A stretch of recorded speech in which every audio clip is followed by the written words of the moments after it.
Hi everyone, I hope you all are doing good. So, welcome to another episode of Linux. In this, we are going to cover permission related category of Linux commands.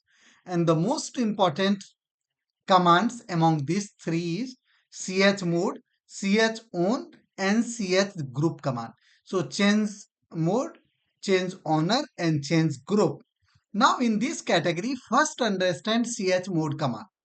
So, chmod command in Linux is used to change the permission of files and directories. Type of permission which we have is read permission. That means permission to read the file or list the directory. Write permission, permission to modify the file or add or delete files in the directory. And execute, permission to execute a file or access a directory. Permission to execute a file means suppose you have a shell script and you want to execute that script. So in that case, execute permission is needed to do that. Another is you have category of users like owner. Owner denotes you, the user who will be owning this file. Group means G, the group associated with the file, and O is others, all other users. So first, the person who is owning the file is the owner of the file. Group means which group exactly this file belongs to, and others, any other user apart from user and group.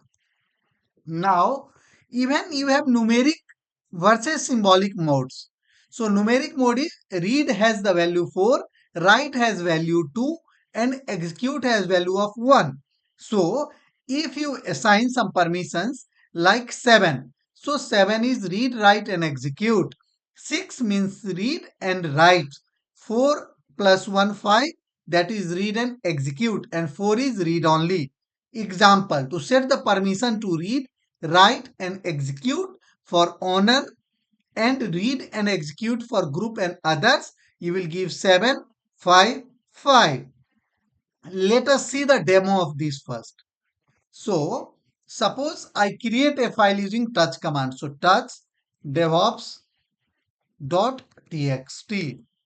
Now, if you list this file now, you will see devops.txt has certain permissions like first is user, owner, group and others.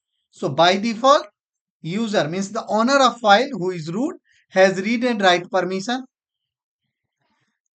Group has the read permission, so it belongs to root only. And R is others has the read permissions. Now, if you deal this in the numeric case, how it will be? You want to assign chmod 755. 7 is read, write and execute for the owner.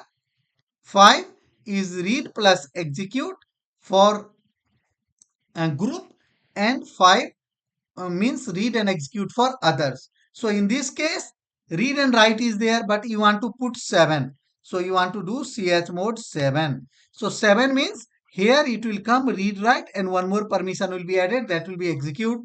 Second one is read, but you want to put 5. So second one will be read and execute.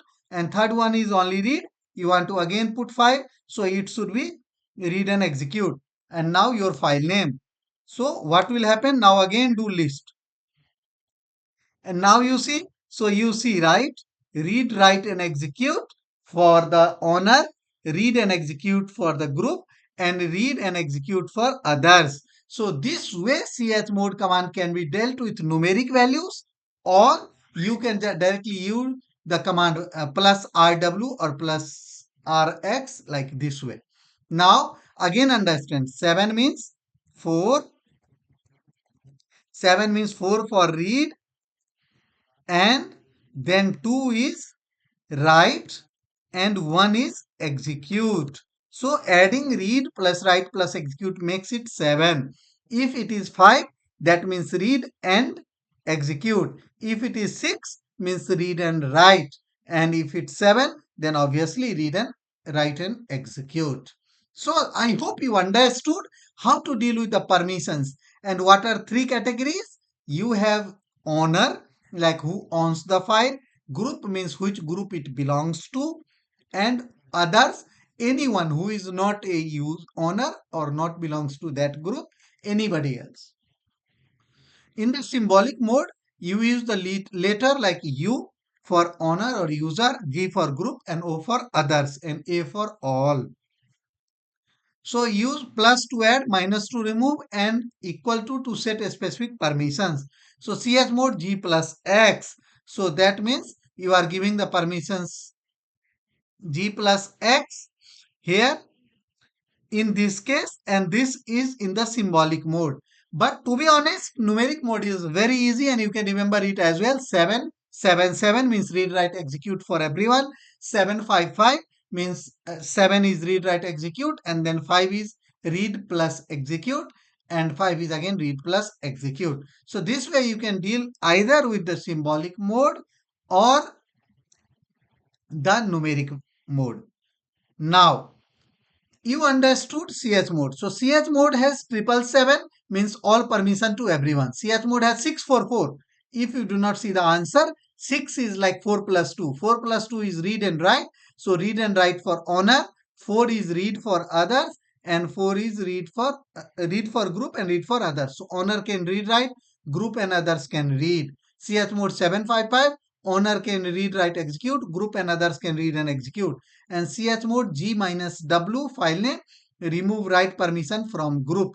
G is group. So here G denotes group. Group will have the execute permissions here plus X. G minus W is group will be losing the permission W. So let us do this practically. Suppose for this DevOps.txt file, we want to deal in the symbolic form. So mode, ch mode, and group, I want to remove the write permission. Group minus W, and then DevOps.txt. So now again do ls-ltr and see what changes has happened. So if you see, the problem is group was never having the right permission. So first let us assign it. So I want to do chmod 777 to devops.txt, and now do ls-ltr. So you see it is having owner group, everyone has read write execute. Now you run chmod g minus w, and then let us see ls-ltr. So if you see read write execute for the owner and group, you see write permission has been removed. So it is minus right here, write permission is gone. So this way you can deal with particular, like U denotes user or owner, and then you have here, if you again revise, U is user, G is group, O is others, and A is all. So now you understood. Suppose I want to do ch mode A minus R. So I want to remove the read permissions from all in DevOps tech stack. And now do ls-ltr and see. So read permission is gone from everyone. Similar way, if you want to remove, execute permission also you want to remove. If you see now, execute is also gone, so only write is remaining. So this way you can deal with chmod command, and this is really a powerful command when you are dealing with Linux permissions. Now let us move to the next.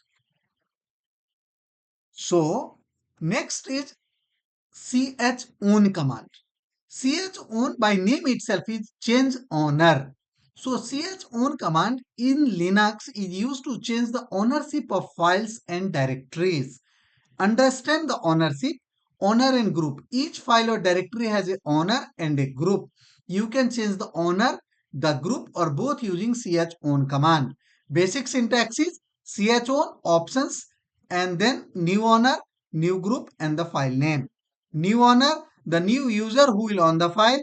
New group, the new group that will own the file, and file name or directory. So now let us understand it more.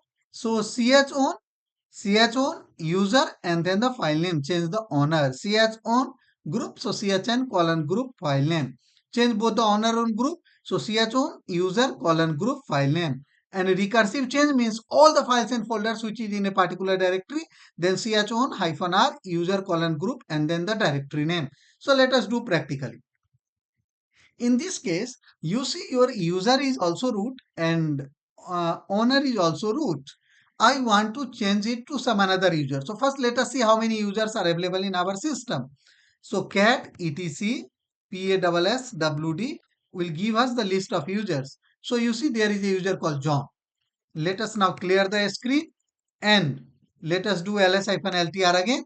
And now I want to do change owner for this file, and I want to make its user as John and group also it belongs to John, and then file name is devops.txt, and do ls-ltr again, and then you see the user and group both is changed. Now I just want to change the group. I don't want to change the this. So I want to belong this John to the root group. Means root the group it should belong to the root. So now if you will see John and the permission, this is still in the root group. So now you understood how to use chown command. Now if you want to use it recursively like devops.txt, suppose is a directory, then in that case you can put -r and then full directory. It will change all the permissions, ownership, all the ownership for each and every directory and inside that file whatever the files are there. So I hope you understood chown. Now the next command is chgroup. So change group command in Linux is used to change the group ownership of a file or directory.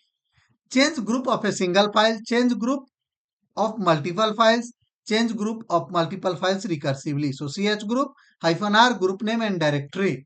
So now you might have a question in your mind. What is difference between change own and change group? Both are. Change owner can help you to change both the owner and group, but change group only used to change the group. So in this case, you were using change owner this command and to change both the user and group. But if you use the ch group command, chgrp command, and if you do like this, it should give some issue.